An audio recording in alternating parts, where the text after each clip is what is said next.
Hello കൂട്ടുകാരെ, നമുക്കിന്ന് എന്താണ് ചവിട്ടുനാടകം നോക്കാം.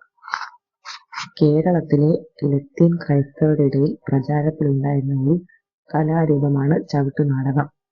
കൊടുങ്ങല്ലൂരിന് വടക്ക് ചാവക്കാട് മുതൽ തെക്ക് കൊല്ലം വരെയുള്ള തീരപ്രദേശങ്ങളിലെ ലത്തീൻ കാതോലിക്കരുടെ ഇടയിലാണ് ചവിട്ടുനാടകത്തിന് പ്രചാരം. മധ്യകാല യൂറോപ്പിലെ നാടകരൂപങ്ങളെ ഉള്ളടക്കത്തിലും അവതരണത്തിലും അനുകരിച്ച് രൂപപ്പെടുത്തിയതാണ് ഈ ദൃശ്യകലാരൂപം. ആദ്യത്തെ ചവിട്ടുനാടകം എന്നറിയപ്പെടുന്നത് കാറൽമാൻ ചരിതമാണ്. ചവിട്ടുനാടകത്തിന്റെ പ്രോദ്ഘാടകർ ലത്തീൻ കത്തോലിക്ക വിഭാഗം.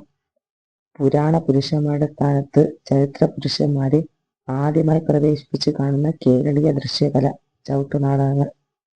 ലോകത്തിലെ ഏറ്റവും വലിയ സ്റ്റേജ് ഉപയോഗിക്കുന്നത് ചവിട്ടുനാടകത്തിനാണ്. ചവിട്ടുനാടകത്തിലെ വിദൂഷകൻ എന്നറിയപ്പെടുന്ന പേര് കട്ടിയക്കാരൻ. പിൽക്കാലത്ത് ചവിട്ടുനാടക കർത്താക്കളിൽ പ്രമാണിയായി തീർന്നത് ചിന്നത്തമ്പി അണ്ണാവി. ചവിട്ടുനാടകത്തിന്റെ കൈയെഴുത്ത് പ്രതികളെ വിളിക്കുന്നത് ചുവടികൾ. ചവിട്ടുനാടകത്തിന്റെ സാഹിത്യം മലയാളം കലർന്ന തമിഴ്. പാശ്ചാത്യ പൗരസ്ത്യമായ ദൃശ്യകലാധാരകൾ സമ്മേളിച്ചുണ്ടായ ഒരു കേരളീയ അഭിനയ കലയാണ് ചവിട്ടുനാടകം.